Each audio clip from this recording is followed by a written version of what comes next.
underneath all of the should've, would've, underneath all of that is that place that I carry. It's that grief for my child. And how do you handle carrying that? Like that's the very heaviness. And it can like it can like pop up as like, oh, I regret this, or like, what if I would have done this, or what if I could have fixed it in this way. Of course, our brain, our heart, our soul is trying to fix it some way because it's something that cannot be fixed. This is our TFMR stories. I'm Sabrina. I'm a TFMR lost mom to my daughter Clara. I had to end my wanted pregnancy for hydrops, cystic hygroma, potential chromosomal defects, and for my own health. And now I help other TFMR parents in their darkest hour, parenting through the impossible. If you're listening to this, you found me, and that means you're not alone anymore. You can talk to someone about this. Email me or book a call. I've been through it too, and I want to hear from you. Today, we're going to be talking about on regret, on even clearing regret, on coping with regret, on dealing with regret. So if you've ever felt this feeling in you before, I just want to let you know that you're not the only one, and it doesn't mean that the decision on a whole wasn't the right one. So for me, the feeling of regret was very heavy in the first few months. Although for me, the feeling was not regret around the decision on a whole, more like the things I should have done and could have done, and it was this tight sensation in my stomach, like, ooh, like, oh, I should have, just like a pit in my stomach. So if you've felt that too, yeah, I've been there, and it really hurts because we love our babies so much, and we never thought that there would be some medical emergency, medical reason to have to end the pregnancy. It's so final, and I think that that is where the regret can come in, because what's done is done. We can't go back and change it. So it's almost easy for the regret to kind of surge up in those moments because we can't go back to fix it. We can't fix whatever the medical conditions were that were happening, either to our body, to the baby, a combination. I really feel like TFMR is always a combination of, our bodies, or considering the long-term effects of caregiving on our bodies, like taking all of that into account, and then whatever's going on with the baby. And if you're sick, then the pregnancy is also sick, then the baby is also at risk. So I really see them as all one and the same. I'm going to bring up the comments that people have shared so that I can answer their questions here. So the first comment about regret was, I'd love to hear people's stories on regret and how they cope with it. I often feel alone in my regret, and often swing back and forth between regretting it and feeling relieved that I chose it.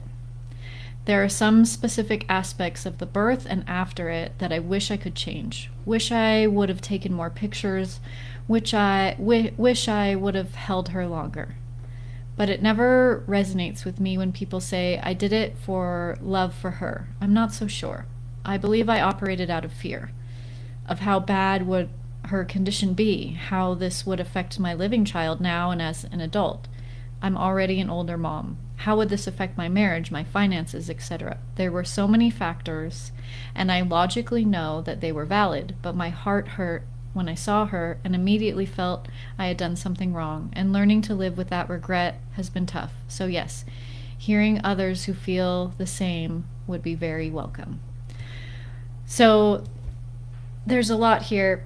And you may feel the same, like regretting the decision on whole, or regretting pieces of it, regretting not doing more, memorializing remembrance things throughout, before, in the diagnosis process, decision time, and then the termination, the birth itself. And then also this swinging back and forth between, yeah, I regret it. No, now the peace and the decision is feeling like it's there. No, now there's some regret, and kind of swinging back and forth. And I see this happen a lot in our community. A lot of people need to review the medical file again, review statistics and research again, to come to that place of peace. Review even the feeling in you and the knowing in you that you had when you made that decision.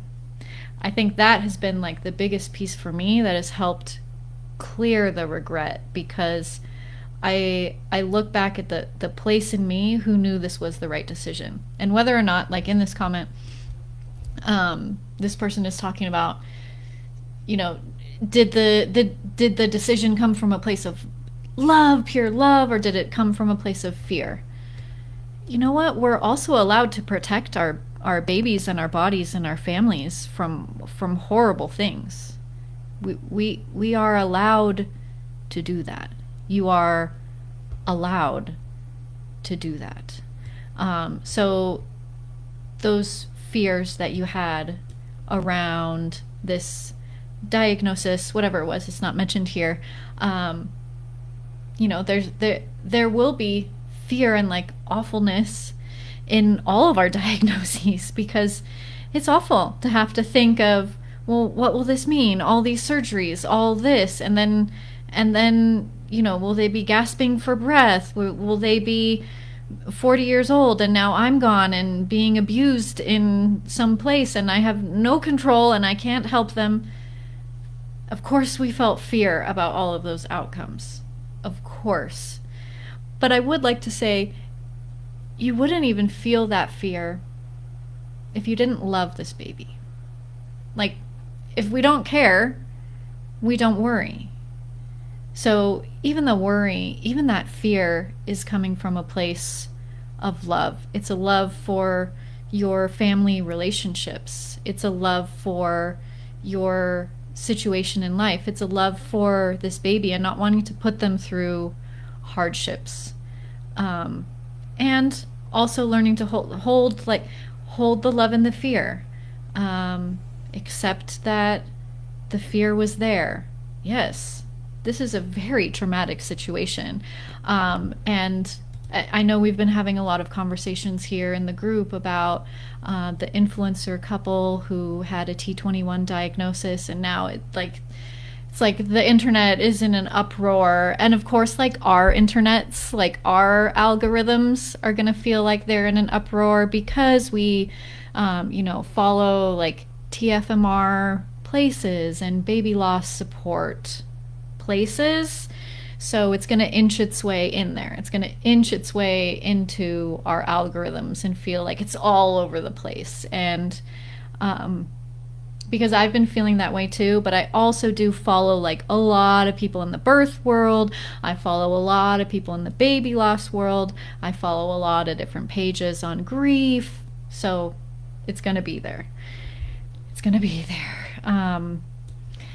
So I want to go on to comment number 2 and keep talking about how this regret can show up for you.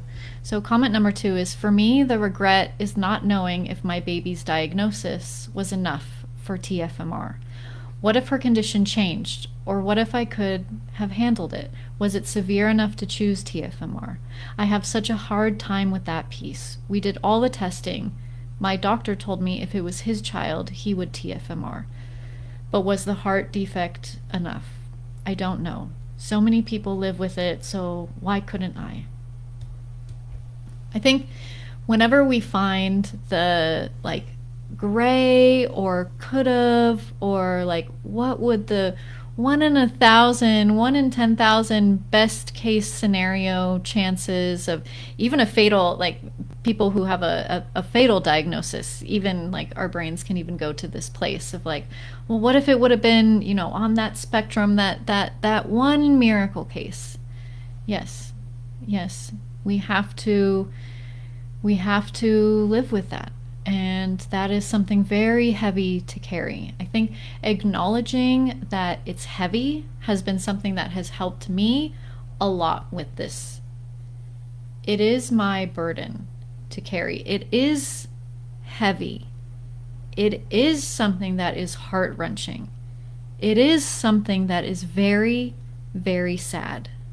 Because I think all of these emotions can be like weaponized against us, especially if you may have been doing this more recently with like the algorithm going crazy and then showing more of this pro birther stuff, and they're like, well, you could feel regret, well, you feel sad because you regret it, like they're weaponizing our emotions when underneath all of the debate, underneath all of that, and we may have even like taken that debate inside of us, internalized it, maybe inside us. Like we're debating with ourselves, right? Like should have, would have, a good mother does this, about, this means this means this. It can be inside of you as well. But even underneath all of that, like under, looking even underneath all of that, it is sad. I accept that this is horrific.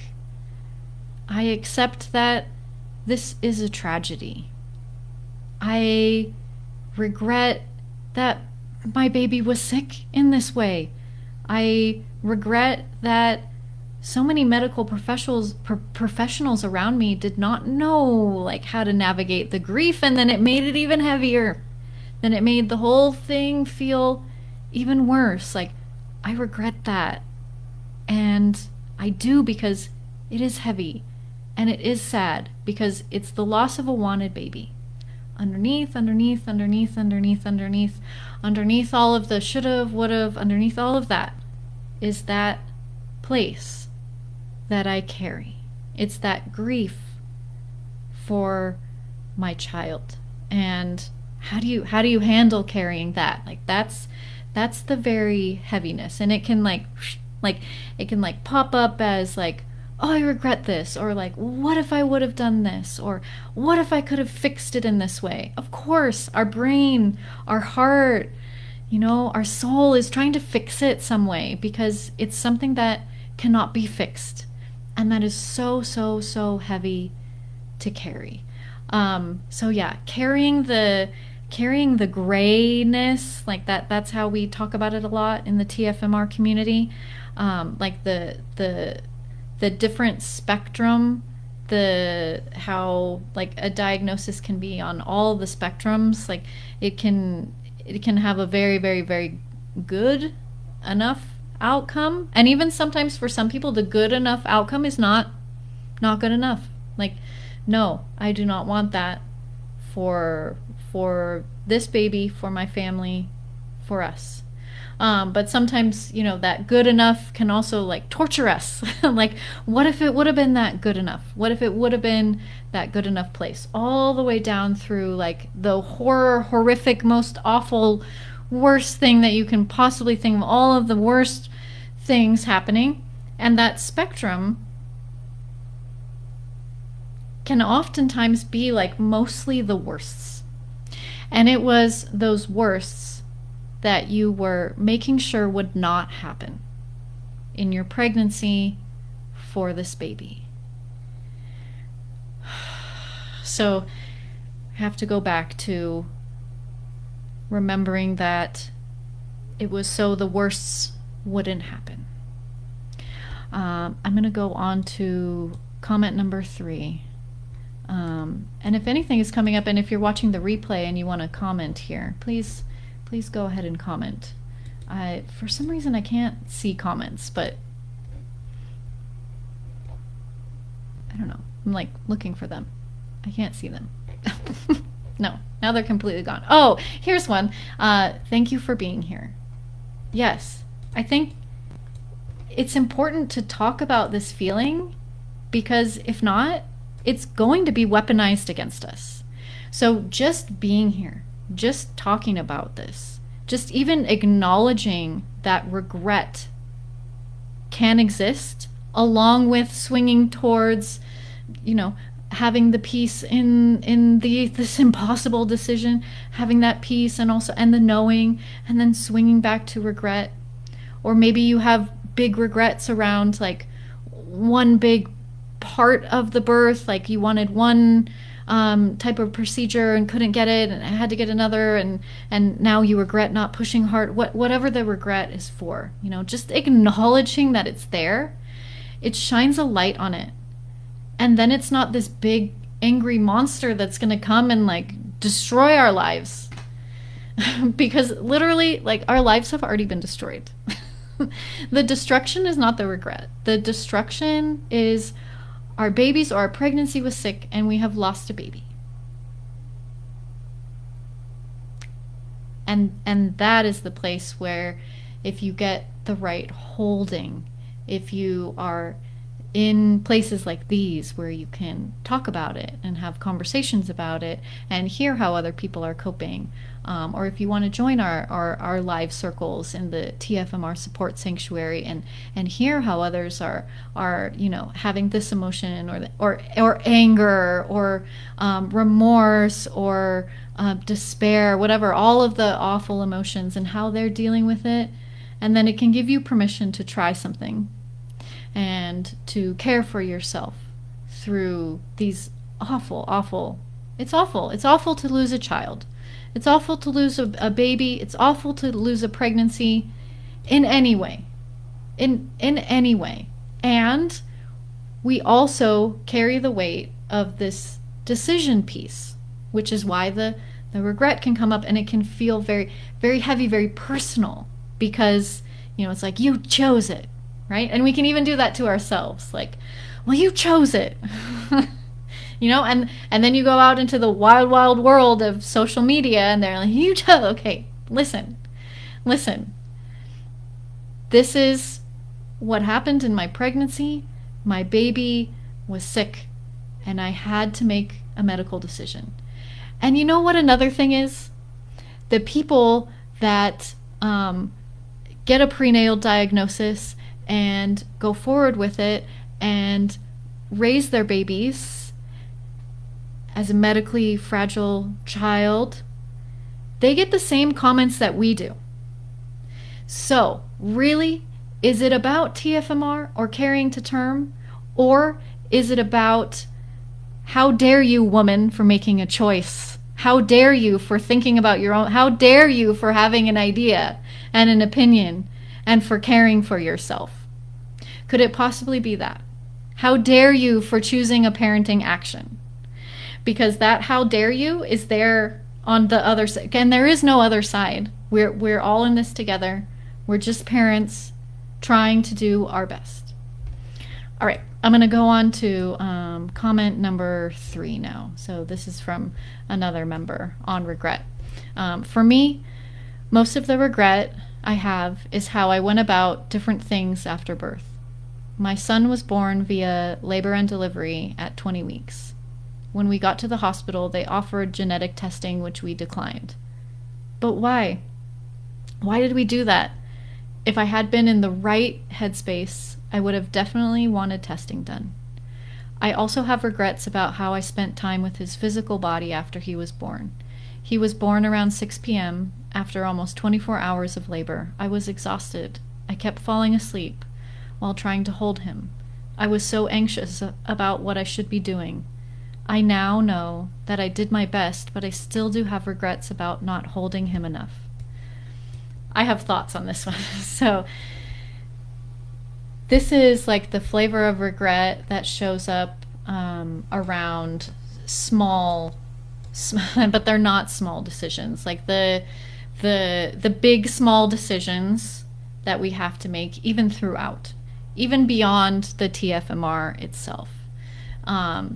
So there's this regret around not getting genetic testing, and there's also this regret around not spending as much time with his body as you would have liked. And both of those are kind of beyond what your own self can even know. I see this as like a systemic regret. Like, why do the systems fail us so badly? I think it's because we are grief and death averse. So just in general, especially in Western society, so like people don't know how to like be around death. People don't know how to be around illness. People don't know how to be around hardship. Instead of like actually being there and sitting and like having someone explain to you what the testing was, what this means, what this would look like, it sounds like you didn't even get that information. So how could you even know? How could you even know? And of course, there's like this feeling of regret for like, well, why didn't I know? Why didn't I know? When we're in these situations, we are not in our right mind, like you have written here.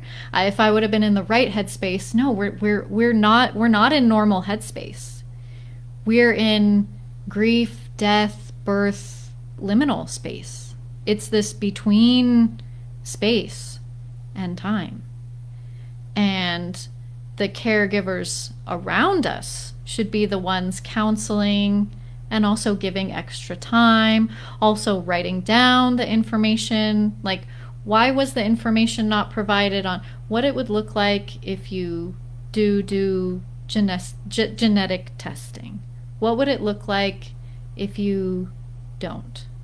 That information was not offered because our brain, when we're in like birth time, when we're in death time, is not in that logical place. We have to be so kind to ourselves in those moments that we went through the hardest thing ever and we were just trying to get through, literally survive. Like, actually, like, this is going to be an intervention. Will I survive? Like, I remember being fearful about the anesthesia. Like, will I wake up?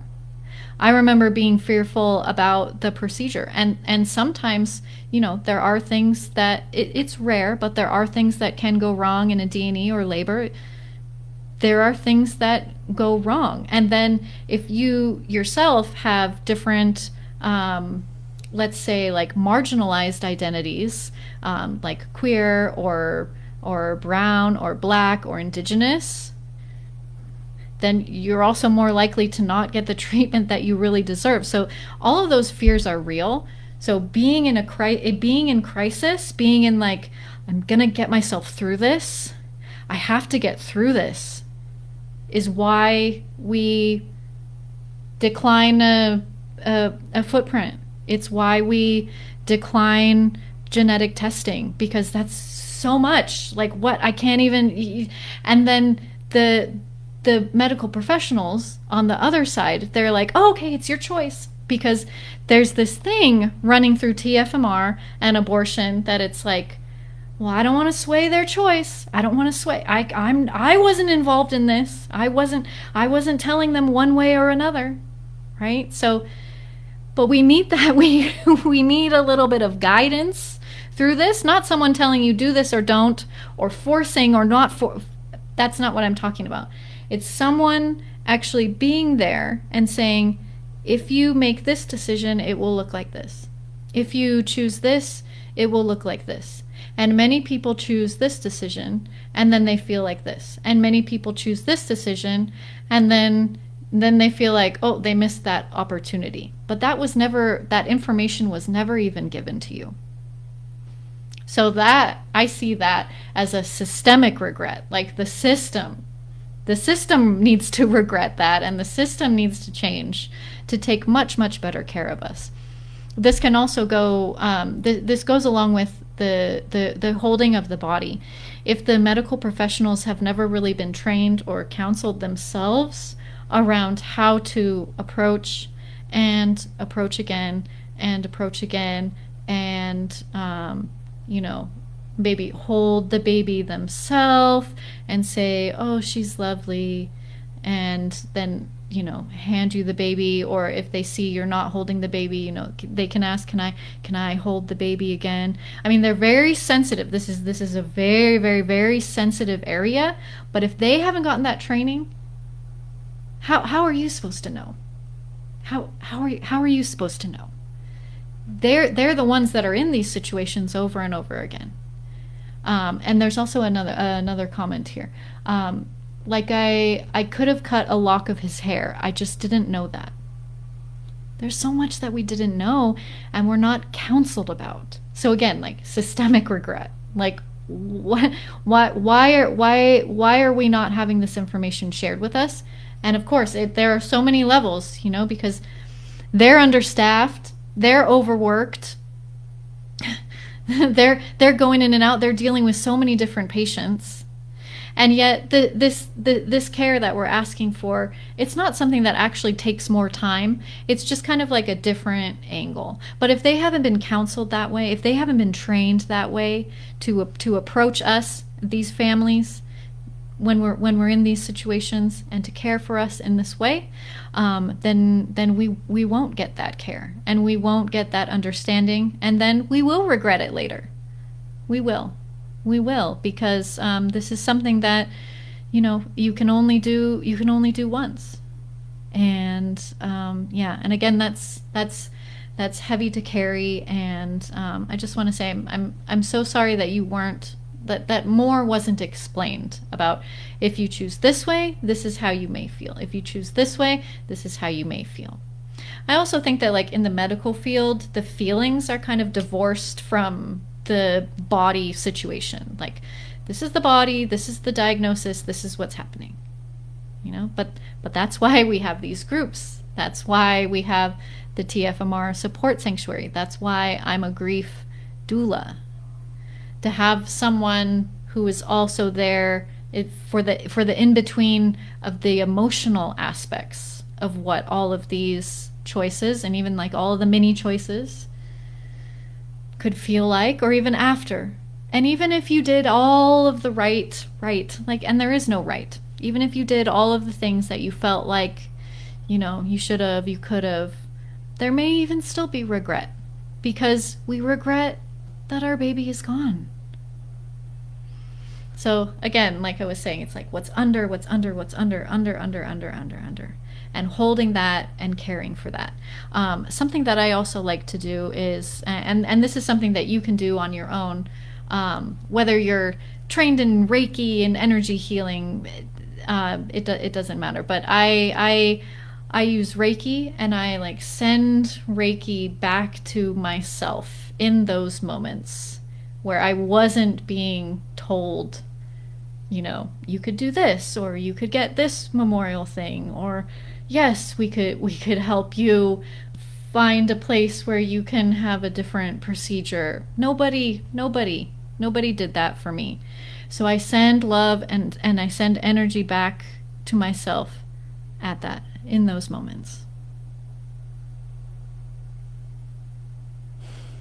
Because this regret, it's like a time traveler, it's like pulling us back to the past, and like, this didn't happen in the past, and now I feel this way, right? It's like traveling through time. Well, we can also send love and healing through time to ourselves, back to those moments when we were holding the baby, when we weren't holding the baby, when we had this procedure, when we didn't, when we were making the decision, when it was so rushed. Or maybe you had, a couple months. Some people have months. All through that time, you were going through so much. So much. And this is actually a Reiki video that I'm going to add into the TFMR support sanctuary. I have Reiki videos on like making peace with the decision, a difficult emotion, so you can put those on and like listen to them and work through what's under. What's under. What's really under there? All right, I have one more comment here, and then I'll wrap us up for the live today. So this last comment is, I regret the clinic I used, where I was mistreated and coerced. I regret more than anything not doing a labor and delivery induction. I regret not having a funeral. So here again, the regret is not taking the shape and form of regretting the big decision itself, but all of the decisions that come along with it, and all of the decisions that were not properly counseled on. This is the shape and form of my regrets, and this regret sometimes, and I actually like when it does this. I like when my regret changes form and changes into anger and passion to change these things. Like, you shouldn't have been mistreated. You shouldn't have been coerced on anything through all of this. It should have been explained. You should have been given this. If you choose this way, you may feel like this. You may have these thoughts. If you choose this way, you may feel this. You may feel this. Nobody did that for you. I regret that they didn't do that for you. I regret that with you. And also I feel that regret here in my heart, like changing, also shifting, also being anger and passion for this to be different, for us to not be treated like this, for there to be more grief counseling, but it's almost like the decision support throughout, for there to be like more help through all of those decisions, more options, more giving your autonomy back, because our autonomy is taken from us through all of this. Oh, and I just saw a comment and then it disappeared. Oh no. Wait, where did it go? Oh, I saw your comment and now it's gone. Let me see if I can make them all go back. Come back. Come back. No, there was a really great comment. Hopefully it'll be there in the replay and you can all read it too. So all of these things, the systemic regret, the ways that we weren't treated, and I really think that we are treated this way because it's an abortion. And I think that if TFMR grief was treated more kindly, and if there was better sort of decision support throughout for all of the little mini decisions, it would make the abortion experience for, you know, whatever lifestyle reasons better as well. It will also make the pregnancy loss experience for any reasons better as well. All of this, they're all intertwined, and we're all in this together. As mothers, as women, as birthing people who are not being taken seriously, who are not being cared for, and then we go, oh, I regret. When it's actually a lot of the things that we were not given, a lot of the care that we should have been given, a lot more information that we should have been given, so that we can feel like we have made a full autonomous choice about each and every piece of this. You know, because I see this happen in like miscarriage, DNC, early miscarriage. Take the pills and just go home. What about all the other information that we need? And then those lost parents can also feel like, I regret not knowing this. I regret not knowing that, you know, I could collect the baby. I regret. I guess I'll leave you with one more thing, is that I've found that regret and what ifs and guilt, I see that in the general grief community of grievers of all kinds, all different kinds of grief. This has also helped me with my doubt, with my doubts, with my grief, with my guilt. I see this in grievers of all kinds, because we love those loved ones, because we love our babies, because we wish we would have had more time, because we wish the circumstances would have been better, would have been different. We wish because we love. And remembering that love piece, and then going back to, okay, there's love, there's grief. If I care for that, then I can also start to understand the regret. I can start to care for it. I can start to deal with it. I can start to cope with it. And I can hopefully swing, keep swinging over to having more peace with the impossible. That is what the TFMR support sanctuary is about too. So we're gonna help you swing. We're gonna get on this big massive swing together, and we're gonna swing. We're gonna swing over, or maybe someone's pushing you. Give you a little push. We're gonna swing over to the peace with the impossible side. We're going to swing over to that side through caring for the grief in our bodies, through caring for the grief. I have these Reiki videos in spiritual ways, through caring for the grief, through our conversations, through our connections. So I really invite you to come and continue this conversation and continue this healing there with us, and here in the group. And just thank you so much. Thank you so much to all of you for sharing your hearts, for saying yes to have me read your comments. This is going to help so many people, just knowing that they're not alone. They're not alone in this regret, in this deep longing, in this grief, in this love, for these babies that could not stay.